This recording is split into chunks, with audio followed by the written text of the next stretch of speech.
And welcome back to the prop shop. Today we're going to be making an Apothecarian bottle box. And in France and in Germany and in England, they would have these traveling people that would come and they would bring the medicines to your home and they would have a box. Look at this really cool box. This was a gift set that was thrown away in the garbage can and I salvaged it out.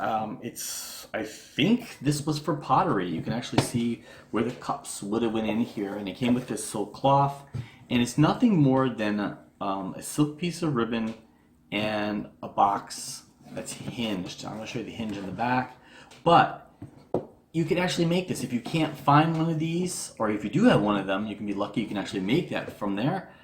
I'm going to leave it exactly like it is, and we're going to transform this into an Apothecarian box. But if you don't have one, you can make one. All you need to do is create the hinge in the background by gluing a panel of paper there and a panel of paper inside. Okay, let's go. One of the coolest things you can put into the Apothecarian box would be your own manufactured bottles. I had manufactured all of these bottles for the box earlier, and if you haven't seen how to make the corks, you can see in my other tutorial videos how to make labels. You can look at my other videos how to make the labels. All you're going to need is bottles that you have saved. Now this one doesn't have the proper rim on it, so I will put a rim on there and then paint that with burnt umber afterwards, but I just put it out here to show you. If you're creating bottles with lips, these are going to look so cool when they're stacked up in your Apothecarian box. Making labels, make sure you put the Latin on there. No one knows what it reads. You can take any word that you want to, transform it over to Latin, print out the label, stain it, put it on there. Make sure you got rips, tears, stains. They look awesome. Okay. Moving the bottles aside, we're going to use this. This here is laser copied wood grain paper that I had manufactured. If you don't know how to make this, you can see another tutorial video that I had shown how to make this. It is nothing more than a manila envelope sent through a printer with the wood grain that you can find off hundreds of thousands of pictures off of Google. You're going to need a glue stick today, unless you want to use like a white glue, and a pair of scissors. And I'm always using these bonsai ones because I really like these. I can go around angles and stuff like that. So today we're going to have our box. We're going to do the ultimate thing in cutting, layering, and I will save you the task of me seeing the whole entire video. I will show you a little bit what I'm doing, but let's go. One of the first parts of the video is you're going to have to figure out if you want the wood grain to go this way, if you want the wood grain to go this way. I would suggest as natural as possible along with the wood grain. Once you start the wood grain, don't make the wood grain go in any other direction. It's got to flow exactly in the same direction as you are putting it. So let's put on the first one here.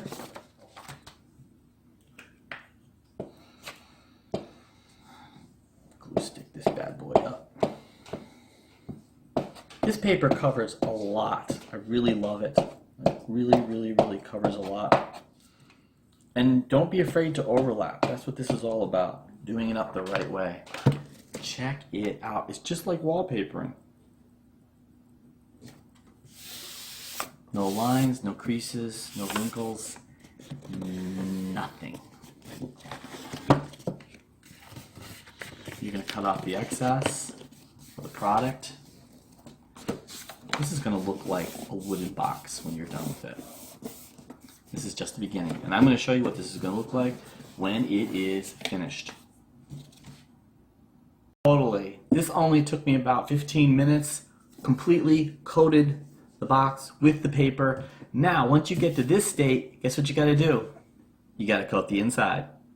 Today I'm using a burnt umber 19 acrylic. Let's see, as you can see, I've used a lot of this. There, look at that.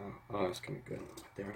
And you know what else I'm gonna do? I think I'm gonna mix in a very tiny bit of acrylic black. I'm using a 560 here. Shinhan 560 just to darken that up a bit. Let me get that. There. I'm not gonna use that much. I'll use just a bit of it. And I'm also using my 1-inch my 1-inch brush here. I'm going to make myself a slurry. There, that's really good. And let's start doing the interior of our box. And now I'm applying a heavy stain on the inside of the box, all sides.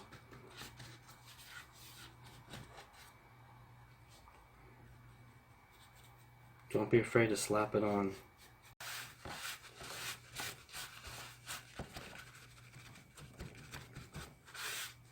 Look at that, we aged that amazingly. Okay, let's continue to do that throughout the whole entire interior. Now once you got all the interior of the box and all the modern color and other materials that you don't want in there to be removed, now you can work on the outside. And we're basically going to dilute this same mixture of burnt umber and black down to a 1-to-1 part, and then we're going to do the same type of staining that we did on the interior of the box. Just by applying the staining to the external paper, applying it on thickly. That's too dark, so we're going to take it now. We're going to take it off. We're going to continue to do this the whole entire surface of the box. Now comes the best part. Once we get our wood stained up, we got our interior stained, I've got even the ribbon that was attached to the project. I stained that up here. Now we're going to let this dry and we're going to go into the next section. The box is completely dried now. I've got all the parts that I want to have darkened, and I also wanted to show you that I took this interior fabric out. It's silk, but I said, well, if I put that back in there, that's going to be too new. So guess what we're going to do to this? You got it. We're going to stain it up. And here we are in my bathroom of joy. Basically, I got myself my tub, and I got myself my water set up, and I'm going to put my black in there. I'm going to put a little bit of black acrylic into the tub, squeeze that in there. That's kind of interesting. Breaking that up. I'm going to get this water into a slurry. I'm going to break up all those pieces. Mixing that acrylic.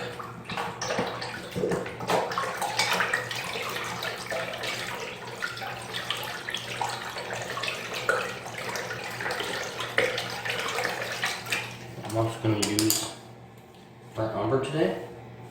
Mix that up with the water. Break those back up. Don't worry about the clumps in there. That's going to help with the staining. Put that right in there.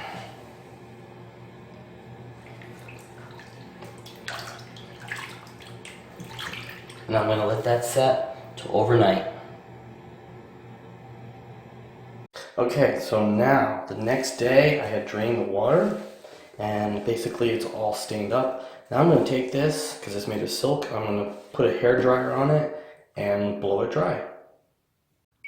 Put the light on there for you. Amazingly, look at that. We stained that up and made that look aged. So now it's dried. Now we're going to put this back into the box and we're going to use the same technique that they had. We're going to frame it inside the box. When I got the box, this was on cardboard. The cardboard was mounted up around the sides, and then the gift was put in there. So I'm going to use the same style technique. I'm going to put that silk fabric around the interior, and then we're going to put the Apothecary bottles inside of there. There. So I used the staples, put it in there. Now I got the coating.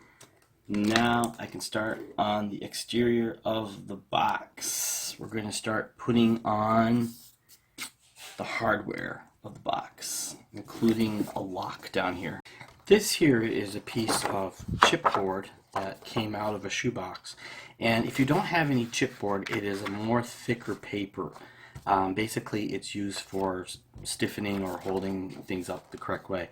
And if you don't have chipboard, you can always recycle a cereal box. Basically, and any other type of food product materials. But today we're going to add hardware to our box, and we're going to paint this now with a black latex. For those of you who are wondering, I have a whole can of black latex, flat black paint over here. And I have to tell you something, you've got to be careful with latex. Some people are very highly allergic to it, so it's not something you should have children play with. They even sometimes recommend wearing a ventilation mask, so you're not getting the smell of the latex into your lungs. For myself, this is just a quick project here, so I'm not going to be overly indulging in how much latex I'm going to be playing with today. But I bought this, I think this can for like $10, black, and it very quickly dries. And we're using a black, flat black here, and it creates the illusion of metalworking, something that a blacksmith would have used. We're going to use this as the hinges. We're going to use this on the corners of the boxes to cover up where the papers meet. And then we're also going to add some children's sequin sticker buttons that I got from a kid's store. We're going to paint over. We're using the same latex black flat, and we're going to make it look like they're nails or rivets in here. This is going on so nicely. It's drying really quickly too. So next part of our project, now that our flat black paper has dried, is we're going to measure out some flatware here. And I'm going to make these about inch strips, and we're going to put them on the sides. Once you got your strips established, you can now start putting them on, and you can start covering over the parts of the paper that are more exposed, like over here, which looks like a panel of wood. If you wanted to cover that up, you can just very easily now take the strip and apply it, and then where the piece ends, you can put the rivets. Once you get your metal work done, your flat black metal work here done, now you can start putting the rivets on. And the rivets are going to be a children's sticker. I'm going to show you what those look like. And these are going to be the rivets for our box. Now I went to a stationery shop. I'm trying to find the opening here. It's over here. Just for like $1, I got these, and you can see right here, these are perfectly shaped like a rivet. Now what we're going to do is we're going to paint them again with our latex flat black, and we're going to apply them to our box. And not as easy as it looks. Now we're going to put our paint on that are going to be in the Apothecary box, and they have numbers over here, and here's a skeleton, what they would be used for, and blah blah blah, and it's very hard to read. So when it shows up in a photograph, which it's not, it's going to be like, oh, what is that? So it's something that's going to be put inside the box. Now, as you know, in every single one of my videos, what I'm going to do, I'm going to stain it. So let's put some burnt umber number 19 and some black number 999 to work with water, and let's stain this up and put it inside our lid. I'm just doing the finishing touches now on the edges